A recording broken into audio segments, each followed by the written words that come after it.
Yeah. And your existing customers come back and buy more stuff. Do you do any like cold call marketing, anything like that? Some. All of those companies that you're talking to could be potential partners on federal business. You know, if you already have a great customer relationship, talk to them about getting into government business, and you go after it together if there's something that's a sweet spot for both of you. One other thing I wanted to say about networking, which I just saw happen in my own life, so I went to George Washington for my doctoral program, and I have a friend, and she's an entrepreneur, and somebody who she knew decided that all these existing networking things weren't for her, so she created her own. And she sent it out to a bunch of people and said, hey, let's all meet at such and such a bar from 2 to 4 on Thursday or Friday, I think it was this week. And just invite some of your colleagues, your professional colleagues. So I'm going this time, and who knows who I'll meet there. You know, there'll be people, I'm sure, who are in home-based businesses that are selling Mary Kay cosmetics, which I really probably won't have a lot of involvement with, but there are going to be other people there that are going to need maybe a mobile training solution, and I can sell Edgit. So you just don't know, and don't, like, you know, Stephanie was talking about things that all have a common link, you know, all manufacturing or the HEART program and all these kind of things. Also think about getting out of your comfort zone, because they're going to be the ones that may not even realize they need your product or service. But who doesn't need cleaning supplies? You guys were kind enough to give me a sample. You know, and I'm showing them to my sister because I think they're great. You know, so you just don't know where those connections are going to lead. So customers, your competitors, we talked about SAM, Federal Procurement Data System. Any of your suppliers, you could talk to them about federal business. The PTAC that was here. There. Yeah. That's them. How do you, what kinds of things do you do to facilitate companies getting together? We've had in the past, like we've tried to do like matchmaking events. Like speed dating? Like speed dating? Yeah, where we'll have some, mostly in this area we've done more state agencies, but people that do the purchasing from state agencies will be there so that our clients can come in and meet with them and, you know, talk with them. Wait, when's your, let's reduce the barrier to entry to 10 seconds. When's your next one? We do not have any scheduled right at this point. We're working on our new program year, so. Can I ask you a personal favor? Sure. When it does get scheduled, would you send an email out to everyone as well? Okay. And their PTAC office has gone through some major transition, right? Since, Yes. oh my gosh, it's been a year since going left, right? I mean, it's Yeah, been almost a a major year. transition. So I'm glad to see these ladies and looking forward to what is coming up with everything. Our office is fairly young. We've all fairly new to the office. We've lost all of our seasoned employees. We've got one that's a part-timer that works with us, but she's only part-time, that has multiple years of experience with it. Yeah.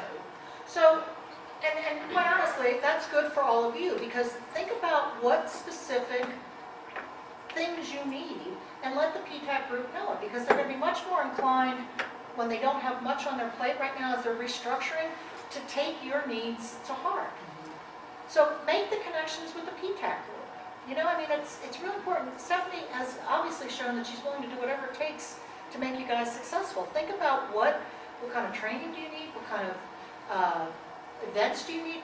Think about it, and so that you can. We'll do it. Yeah, and if you'll come to us if you're looking for a certain type of business, like if you're looking to team with somebody or whatever, you know, if you come to us, we'll see if we have somebody in our database that meets that, and you know, we have to check with them. We can't just give out information, but we can, you know, work as an intermediary to do a introduction with someone if they're willing to meet with the other business that they're looking for. And usually they are. I mean, why would they not 'cause they want to want- meet? I right. mean, they're wanting to do more business as well. So, but we just have to check with them first. So seize these things. And one other thing, then I'll be quiet. And if you're looking for someone not just in this area, you know, PTAC spans, you know, the whole United States, you know, so there's PTAC offices all over that we could reach out to other PTAC offices if you're looking for someone in a certain area that you would want to perform a contract or something like that. So, you know, we could reach out to those in another state or the other end of the state or whatever. So- Now, what she just said triggered me to think, I need to contact the PTAC Center and just let them know I have a mobile learning platform. Because now all of a sudden, if somebody calls her up and says, hey, I have this training solution, like this LSI contract, require an online repository for these classes. And I had that solution. But see, had we not been in this room, had I not met her, had I not heard what she just said, it would have never provided a connect point for me. So you need to be on your toes when you're talking to people about what they're saying and think about how it applies back to what your business is. Thank you for that. Anything else? All right, let me just see that. I think I only have, yeah, 2 more seconds to break for lunch. So, how do you determine companies that you're working with? Okay, so in the old days, I keep dating myself, but in the old days, but I won't use a bathroom analogy here. In the old days, Why right? not what you do now? I mean, I'm Because I take care of my personal needs. But in the old days, everything used to be done face-to-face. How much of your business today is done face-to-face? Is any of your business done face-to-face? Like what's percentage-wise, face-to-face versus online or virtual? 75 or better face-to-face. Is that what the rest of you guys are experiencing? At least in one business, another business I've got, it's literally 90% online and 10%. Yeah. Yeah. So the bottom line is that there's this trust factor that needs to get established, right, between doing business with another company. And, you know, it used to be established through those face-to-face contacts, you know, the golf outings, the let's go out for lunch, you know, 2 martini lunch, which I don't know how anybody focused when they came back after a 2 martini lunch. But the bottom, you know, and things are being done differently now. So think about what kind of online presence do you have? You know, are your people responsible? We'll do a session on customer service, but think about, like, how are you coming across?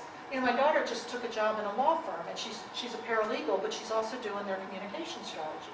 And, you know, she had a conversation with the partners about how do they want to present themselves. And they said, well, we're old and stodgy, and we don't even understand Instagram, so we want, you know, you're 23 and you've got, you know, creative ideas. We want to come across as a much more approachable to everybody, as opposed to this, let's talk legalese and, you know, let me use a whole bunch of words that you don't understand and intimidate you so I can justify my rates. They want her to come up with a strategy for every person. So very different tone than what they had before versus what they're going with now. Think about, what are you presenting out there? How do you come across as a company easy to work with, or can I not use your website to order anything? Because that's going to frustrate me, right?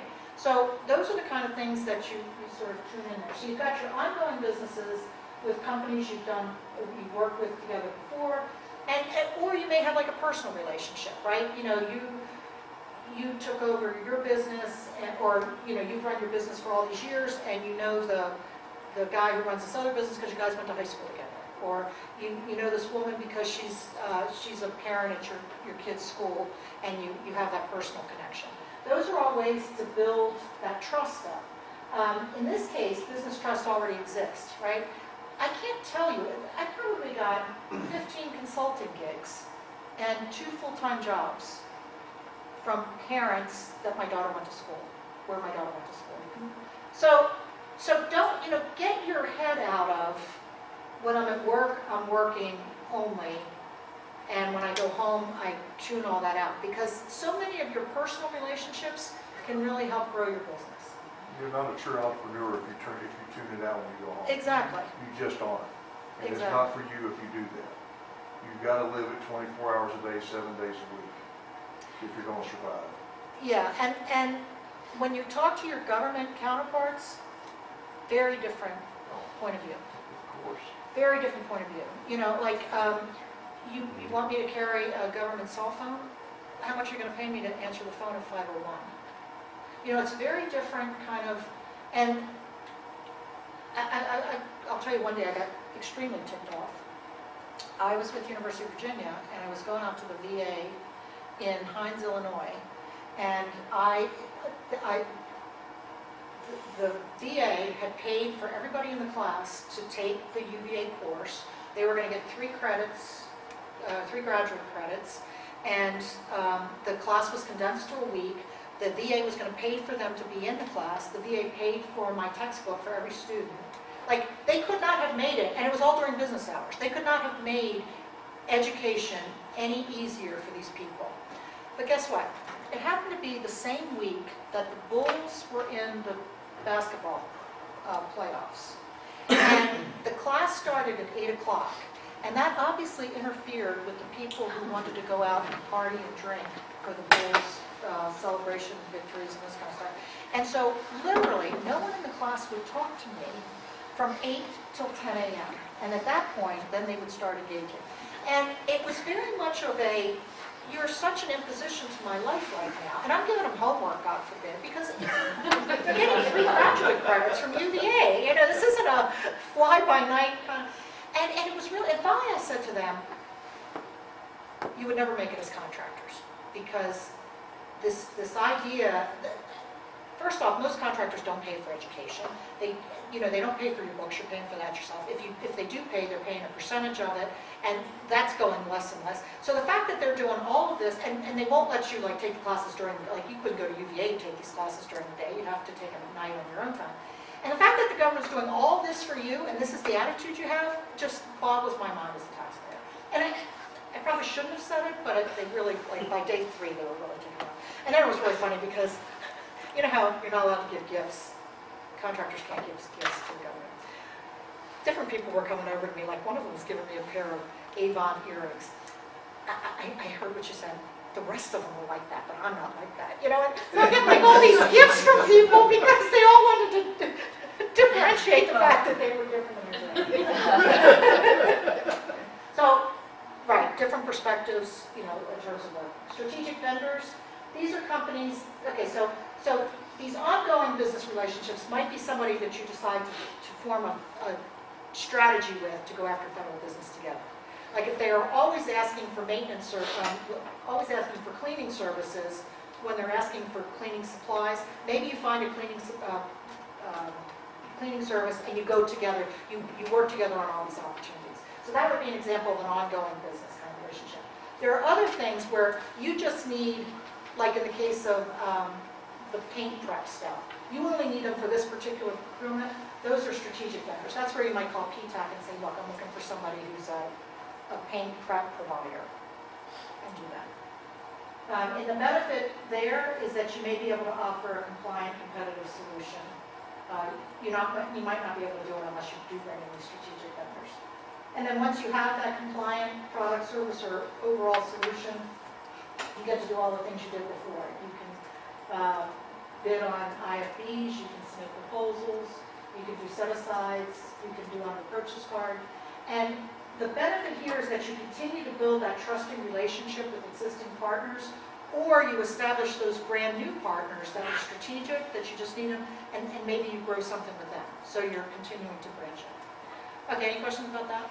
Sorry, I'm 10 minutes over for lunch. Okay, let's break for lunch. And we have a surprise for you today. Yay!